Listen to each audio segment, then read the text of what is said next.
Para una etnia como la nuestra, no ha sido fácil obtener el reconocimiento de su importancia en una sociedad como la nuestra. Sin embargo, con el paso del tiempo, muchos de estos aportes que históricamente los africanos hemos brindado, ha sido posible conocerlos a partir de espacios como este, donde damos a conocer parte de lo que ha sido tu historia. Existe un desconocimiento cultural que ha llevado a manejar conceptos muy generalizados de lo que realmente es la base de nuestra cultura en la región Caribe. Hemos dejado a un lado nuestra historia y hemos olvidado que han sido los afrodescendientes quienes han realizado grandes aportes que hoy nos permiten tener una identificación propia. Y es que la influencia africana está ligada cada día más a lo que somos, y reconocerlo no hace parte de una petición, simplemente hace parte de conocer y entender cuáles son nuestras verdaderas huellas. Hoy, Huellas de Africanía se desplaza hasta la Escuela de Bellas Artes de la Universidad del Atlántico, aquí en el distrito de Barranquilla. Tenemos invitados especiales, expertos en el tema de Huellas de Africanía, personas que han aportado para el decurso de estos 10 programas. Hemos venido haciendo un recorrido sobre aspectos importantes de la cultura afro en la región Caribe y en Colombia. Pregunto, para nuestros invitados, Moisés, Alexander y Álvaro, ¿qué significado tienen esos legados africanos para el desarrollo en Colombia? Bueno, en lo personal, yo descubrí a mi abuela, mi bisabuela india, preñada de mi bisabuelo negro, se llamaba Merceditos Arrieta, en la zona de Canutal, detrás de los Montes de María. Ese fue, en lo personal, mi gran descubrimiento. La parte africana para el desarrollo de Colombia, porque gracias a Dios también la esclavitud sirvió de algo. En algún aspecto, podemos decirlo así, porque grandes obras de infraestructura en Colombia se les debe a los negros que en su época de la esclavitud realizaron unos trabajos duros y forzados. Bueno, desde las investigaciones realizadas por el Museo de Antropología de la Universidad del Atlántico, hemos constatado que ese legado afro está representado en lo que es el amalgamiento de lo que se llama el ser caribeño actualmente. Creemos que en ese contexto cultural del ser caribe, lo afro juega un papel fundamental desde el punto de vista social y cultural. Miremos a ver lo bueno y lo malo de ese legado africano acá en Colombia. Bien, en lo que a mí concierne, yo pienso que la gastronomía, esa abuela, hija de esa pareja de indio y negro, me enseñó a degustar cosas que ya quisieran otras culturas. El dulce, por ejemplo. Mi abuela era una dulcera, vendía dulces allí en el mercado público de Barranquilla, por allá por los años 30. El poder tener una capacidad adaptativa que se expresó en el hecho de haber aprendido modales, arte y cultura, sirviendo como gente de debajo de la escalera, que era como llamaban aquí en Barranquilla el personal del servicio, que hizo posible que mi abuela y mi madre fueran maestras, enseñaran a leer y a escribir y que vivieran de un arte que era el bolillo, lo que llamaban acá el encaje de bolillo o el encaje holandés, aprendido de estas niñas que se educaban en Curazao y que ellas aquí tuvieron esa capacidad de aprendizaje que fue prácticamente la condición de supervivencia de los negros en este país. ¿Y usted, maestro Alexander? Bueno, esa parte, por lo menos, yo siempre digo que la inteligencia del negro, sumada con la fuerza y la belleza de sus mujeres, de los hombres, porque nosotros los negros somos hermosos por naturaleza, es la oportunidad para expresarlo, pero sí tenemos la importancia, lo que pasa es que nos han invisibilizado. Nosotros hemos sido invisibles para los gobiernos, hemos sido invisibles para una cantidad de instituciones y gracias a Dios en las luchas que hemos venido teniendo hemos logrado una mínima parte de lo que verdaderamente merece el negro. Bueno, teniendo en cuenta esto que dice el maestro Alexander, podríamos decir que hoy la región Caribe, desde Telecaribe, tiene la oportunidad de hacer visible las huellas de africanía. ¿Y usted, mi maestro? Bueno, profesora, la verdad es que el legado cultural africano es visto ya como lo expresaron los maestros desde el punto de vista social, es factible desde los proyectos de inventario del patrimonio que se han hecho desde el Museo de Antropología. Hemos visto esa herencia reflejada en lo que es la gastronomía, la música, las danzas, inclusive las artesanías que son exclusivas de este tipo de poblaciones que no la vemos, inclusive en otros sitios de Colombia. Hay un caso muy específico que es el trabajo de artesanía afro en el municipio de Zona Bananera, corregimiento de Guacamayal, donde elaboran artesanía a partir de la majagua del banano. Y en otra parte de Colombia este tipo de artesanías aún no se explota ni es visto. Entonces, digamos, hay un potencial, como dice el profesor, desde cómo se concibe la inteligencia de los afros puesta en escena en su cultura. Yo pienso que la visibilización del negro no ha sido fácil. Inclusive yo diría que en algunos momentos nuestros amigos, nuestros investigadores, la gente se autocensuró. Inclusive llegamos a convencernos de que no teníamos derechos. La lucha por visibilizar el legado africano, por no avergonzarnos de ser negros, por no tenerle miedo a afirmar y decir sí y qué, cuál es el cuento. Esa posibilidad de enorgullecernos de ese legado ha sido un proceso que ha costado mucho tiempo y mucho esfuerzo, pero que hoy, como decía Álvaro, tenemos la posibilidad de mostrar. Ahora, no solamente es tum, tum, tum, tum, es también cosas importantes como decir, que alguna vez lo afirmé, el negro llegó a Colombia sabiendo más que el español, sabiendo que era depositario de un legado de tradiciones musulmanas de más de 400 años, que le enseñaron a Europa a resolver los problemas del agua potable, a manejar las excretas, a construir, a criar ganado, a explotar la minería. El español no sabía nada de eso. Y cuando el negro llega aquí no llega vacío, llega con todo ese contenido que fue capaz también, hay que decirlo, ¿verdad?, la cultura preponderante de invisibilizar. Pero hoy creo que estamos en esa tarea, ojalá acabemos con el tema de la esclavitud como única referencia de esta discusión y entendamos y peleemos y luchemos por buscar ese negro libre, porque sí lo fue, de ese negro musulmán, que lo fue antes de ser católico o cristiano, y sobre todo de ese negro culto, que sabía más que el europeo de muchas de las cosas de la naturaleza y de muchas de las cosas de la tecnología urbana. Y con todos estos conocimientos compartidos desde estos expertos que hoy nos acompañan, vamos a una pausa desde aquí, desde la Escuela de Bellas Artes.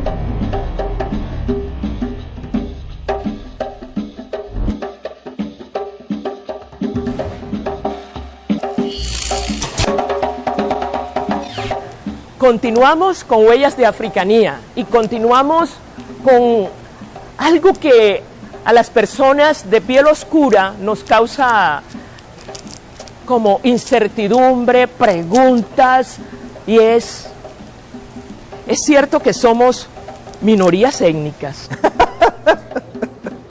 No, por favor.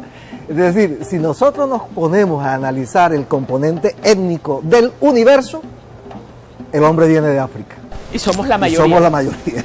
Y si hablamos de la composición racial en Colombia, no solamente somos la mayoría, sino que además de eso somos los que en este momento estamos afirmando una identidad mestiza, ¿verdad?, que tiene importancia universal, como lo llamó García Márquez cuando hablaba de crisol, de raza. Hoy creo yo que hablar de que somos una minoría es un maltrato. Es un maltrato, claro que sí, es como casi como una exclusión, ¿no? Pero en Huellas de Africanía nos anteponemos a la exclusión, porque lo importante para nosotros y nosotras es resaltar esos grandes aportes de la comunidad afro. ¿Qué dice usted? Algo bien importante dentro de este proceso afrocolombiano es el proceso de identidad. Muchas personas de color no nos identificamos como tal, entonces eso, allí comienza el problema, porque yo me siento orgulloso de ser negro y yo en todas partes defiendo a capa y espada mi raza, pero algunos no se identifican como tal. Entonces hay algunos lugares, algunas ciudades donde la mayoría es negra y hay donde se marca más el racismo. Entonces no somos la minoría. No somos la minoría. No somos la minoría. Bueno, desde las investigaciones que hemos realizado desde el Museo de Antropología, nos hemos percatado, cuando hicimos el inventario del patrimonio cultural del Departamento del Atlántico, que toda la zona del cono sur del departamento hace parte, digamos, de una tradición africana fuerte, con una influencia sobre todo en la parte de los aires musicales y la gastronomía a partir de la fritura. Digamos, desde la antropología, la definición de minoría étnica responde más a la desaparición, ¿no?, de todos estos acervos culturales o estas tradiciones, que en este caso no lo vemos reflejado en ninguna de estas, ni en el departamento del Atlántico, ni en otras zonas de la región Caribe, como también lo es el Magdalena. Vemos esa fuerte influencia de la herencia africana en estos municipios y departamentos de la región Caribe. Definitivamente hablar de minorías étnicas en Colombia es no decir nada, porque Colombia es un país multiétnico, pluricultural, y es el resultado, como dijo el maestro Fals Borda, somos una raza cósmica, somos híbridos y somos híbridas. Pero continuemos entonces con nuestro programa y miremos a ver qué dicen nuestros invitados sobre esa presencia del ser afro en Colombia, ese significado de ser afro en Colombia. Yo creo que el primer elemento que conforma la identidad de un grupo social, para no hablar de étnico, es la palabra, el lenguaje.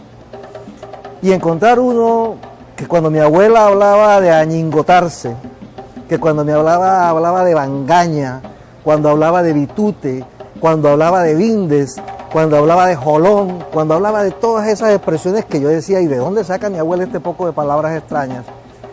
Encontrar que tienen raíces en el idioma africano bantú, dice uno, no puedes negar desde la palabra, desde eso que nace desde adentro del ser humano, una influencia y una manera de representarse el mundo. Yo creo que nunca podrá la cultura colombiana quitarse esa marca, porque aún en zonas blancas, como en el caso de Antioquia, la presencia negra en el lenguaje y en la tradición de las frituras y de este tipo de cosas está presente, aunque el blanco diga que no. Ahora, estamos en una etapa, en el caso de Antioquia, interesante, ¿verdad?, con la apertura de Antioquia al Caribe, que está visibilizando aún más la presencia negra y de la cultura negra. Me tocó ver en los carnavales de este fin de semana 4 comparsas sobre Yemayá y 4 discursos, un poco ingenuos si se quiere, sobre el sincretismo. Y ya que una sociedad blanca, esclavista y además de eso pretenciosa, como la antioqueña, esté hablando en esos términos y aceptando esa influencia, dice uno, esto va avanzando. Moisés, aportando a lo que tú decías de las palabras que decía tu abuela, si podemos hacer una investigación, algunas palabras que nosotros manejamos son netamente africanas. Un ejemplo, bejuco, manduco, batea, y tienen el mismo significado. El significado que tienen allá es el mismo significado que nosotros manejamos acá. Entonces, y así hay una cantidad de palabras. Lo que pasa es que no, yo siento que tenemos que sentarnos y discutir el proceso afro con toda la berraquera del caso. Hemos logrado muchas cosas, pero merecemos más. Bueno, es claro que desde, digamos, el acervo histórico que permanece en lo que es la región caribe colombiana, se ha invisibilizado o, por decirlo también de otra forma, descontextualizado esa importancia que tiene la cultura afro dentro de nuestra región.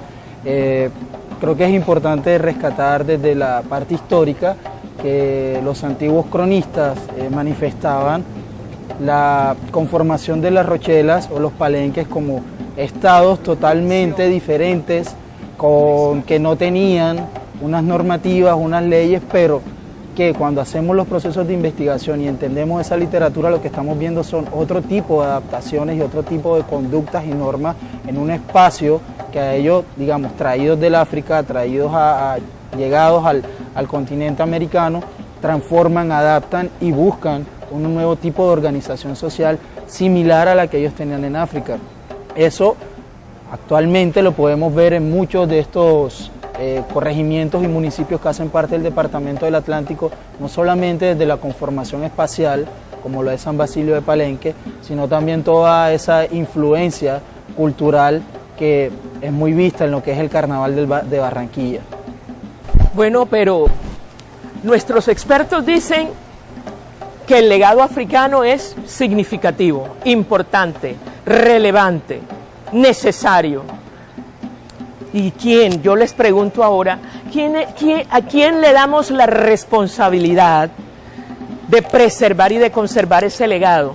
¿La familia, la escuela, la comunidad? ¿Quién, por favor? Carmen, hay cosas que definitivamente tienen que ser abordadas desde la familia. Voy a un caso para ejemplificar. Cuando la comunidad palenquera renuncia al derecho a celebrar el Lumbalú como parte de los recursos funebrios, del mantenimiento de una manera de representarse el mundo y la vida, cuando ellos renuncian a eso porque es que el Estado prohíbe que se armen tambores en los barrios durante 9 noches, qué sé yo, en el momento en que renuncia a eso, perdió su alma. Entonces, la única manera de mantener el alma de una comunidad es conservando ese tipo de tradiciones.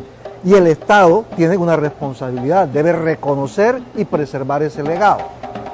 La familia no puede hacerlo individualmente, es necesario organizar y viene el aspecto político. Pero el aspecto político del negro se ha quedado en la piel. ¡Qué mamera! Tengo que decirlo así. El problema no es ser partícipes en la política por razones de la piel, sino por razones del espíritu, del alma, de lo que creemos y de lo que defendemos. Y este caso, para ejemplificar que es un tema de familia, como núcleo fundamental de la tradición, depositaria de esa tradición, de unas familias organizadas en forma de comunidad política y de un Estado que tiene el deber de responder y garantizar la conservación de ese legado. Claro, yo reafirmo también, aquí hay un conjunto de instituciones que deben participar para el rescate y la conservación de algunas costumbres del pueblo afro. Por lo menos el Estado es responsable. La escuela debe ser ese espacio donde manejemos todo lo que tenga que ver con la parte afrocolombiana o la etnoeducación, y la familia, porque si yo desde mi familia no enseño lo que yo sé en cuanto a costumbres a mis hijos, voy perdiendo un espacio. Entonces, es un conjunto que debemos ligar. Eso se tiene que ligar para poder hacer un buen proceso. Cuando, los dos maestros expresan claramente, ¿no?, que el núcleo, o digamos la parte que debe nuclear o potencializar esa herencia afro es la familia, indudablemente que estoy de acuerdo con ellos, pero también creo que hace falta de pronto un poco de tener más ese tesón que han mantenido los afros por más de 500 años en nuestra historia, mostrarse más, porque muchas veces es entendido desde el imaginario del blanco que lo afro solamente hace parte como una herencia musical o una herencia de un disfraz o una comparsa, pero sabemos que eso va mucho más allá de estas cuestiones. Entonces, ¿qué sucede? Que a veces las mismas personas que hacen parte de estas comunidades son relegadas y son, digamos, de alguna otra forma toman modelos sociales de esta cultura occidental que pues las impone, les impone, y que la parte hegemónica allí juega un papel clave para la desaparición de estos acervos. El Museo de Antropología hace 2 años realizó una exposición que se llamó Lumbalú, Ritos de Vida y Muerte en Palenque, tratando de mostrar eso, precisamente lo que el profe decía, mostrar esta herencia africana, porque sabemos que hay ritos, por ejemplo, de entierro de los blancos, pero sí, no se lloran, muestra. Se ponen gafas rojas y lloran para adentro. Lloran, pero no se muestra realmente, o no se tienen esos espacios, ¿no?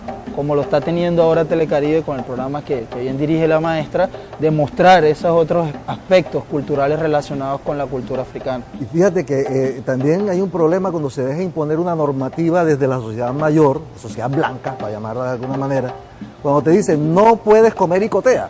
Como si comer icotea para uno fuera una cuestión como que de gusto, no sé, ¿qué tienes para hoy? No, es que tiene un significado profundo en materia cultural, no solamente en cuanto al acto de comer, sino el del cuándo y cómo hacer. Claro que sí, pero para Huellas de Africanía también podríamos decir que ser afrodescendiente o ser afrocolombiano es un estilo de vida. Todas las personas que hemos nacido en estos lugares en donde africanos, indígenas, europeos lograron mezclarse, por nuestras venas corre un poquito de cada una de esas etnias. Con esto hacemos una nueva pausa. Ya regresamos.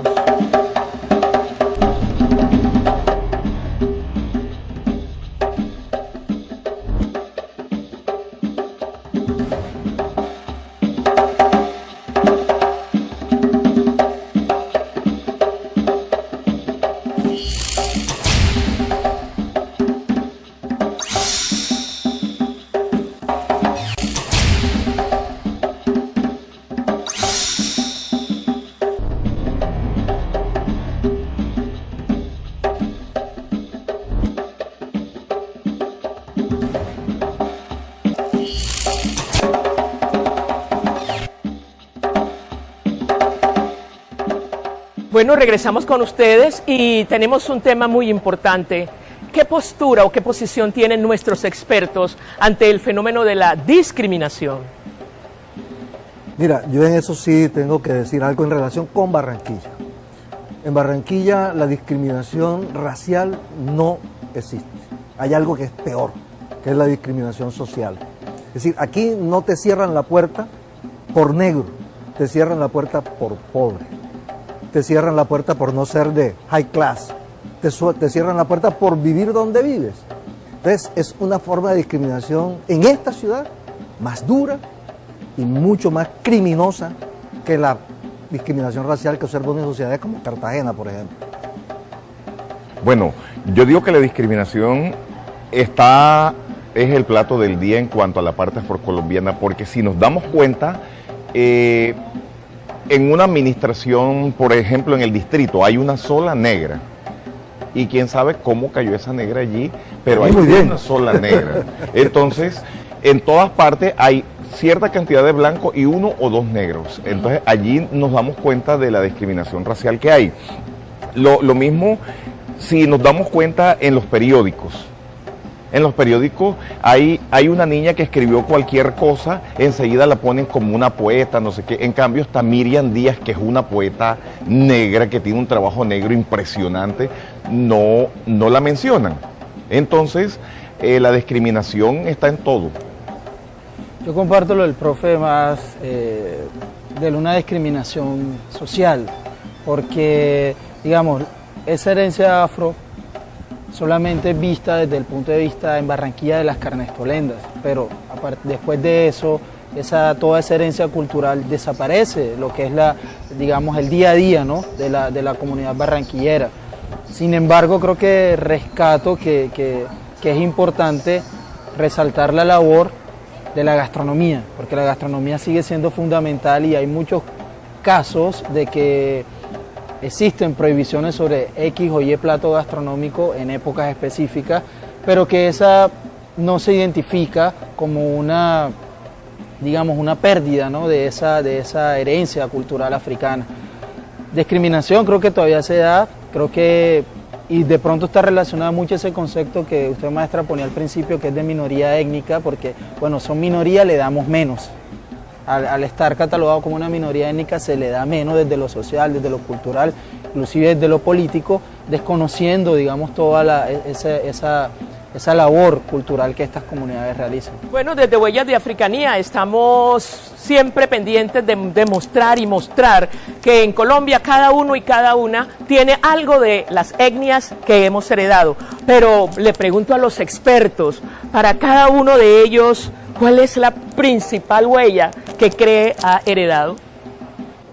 A ver, yo como conjunto ahora, no hablo en lo personal, creo que lo que más ha impactado a la comunidad ha sido el haberse dejado catalogar como minoría étnica. Eso nos ha marcado y nos ha generado una manera de pensar que hoy no nos preguntamos, por ejemplo, por qué el Estado no nos ayuda a que tengamos más doctores, más magísteres, mucho más especialistas y muchos más profesionales en la comunidad, sino que la oferta que te hacen es, aquí hay 20 cupos para mecánicos, 10 cupos para aseadora, 50 cupos para cocineros, 30 cupos para operario de mantenimiento. Y nos hemos dejado imponer eso, porque somos mentalmente minoría. Yo pienso que podríamos decir somos y no somos, porque hay una comunidad significativa que trabaja para romper con ese paradigma. Es que mire, desde el momento de la discriminación tenemos claro algo. El negro nada más es para vender aguacates. La negra es la que vende los dulces. La negra es la que hace el servicio, los servicios domésticos en ciertas casas. Pero nosotros mismos tenemos la culpa, como decía el profesor Moisés. Nosotros tenemos culpa en gran parte en que sigamos siendo minoría para el gobierno, porque somos gran mayoría. Creo, profesora, que esa herencia cultural de lo afro es total en el ser caribeño y en Colombia también. Como usted decía, somos un cruce de tres etnias, indígenas, los españoles y los afro, donde a partir de sones, a partir de la música, a partir de la gastronomía, vemos representada cada uno de este proceso que finalmente derivó en un mestizaje cultural. Sin lo afro no hubiese sido posible, para mí, desde el punto de vista antropológico, catalogar o nombrar actualmente un ser caribeño, porque el afro le impregna a lo indígena y a lo español un legado específico, relacionado no solamente desde lo social, sino desde la pujanza que tiene esta comunidad. Muy bien, yo quisiera que el maestro Pineda, en especial, nos contara un poquito de ese legado positivo de la comunidad afro. Creo que le hemos aportado a la sociedad colombiana, aparte del esfuerzo material de construir una plataforma urbana, también le hemos aportado a este país inteligencia, le hemos aportado a este país valores que de pronto la cultura occidental no acepta, como es la noción de grupo, como es la noción de que el individuo está subordinado al colectivo, que es una tradición eminentemente negra y una tradición eminentemente musulmana, que de alguna manera hace posible no solamente la sobrevivencia, sino también esa capacidad de mimetizarse y de extenderse, ¿verdad?, a través de todo el cuerpo social. Yo creo que ese es el legado fundamental. Lo otro, lo de la música, son expresiones, llamémoslo así, externas, pero en la internalidad yo creo que ha sido más en ese aspecto que te acabo de mencionar. Definitivamente es importante saber que hemos nacido en Colombia, el mejor país del mundo, que somos híbridos e híbridas y que eso nos enorgullece. Bueno, Huellas de Africanía llega hoy al final de su programa, recordándoles que no buscamos la aceptación de un color de piel, tan solo que sepamos, creamos y percibamos que ante los ojos de Dios, todos y todas somos iguales.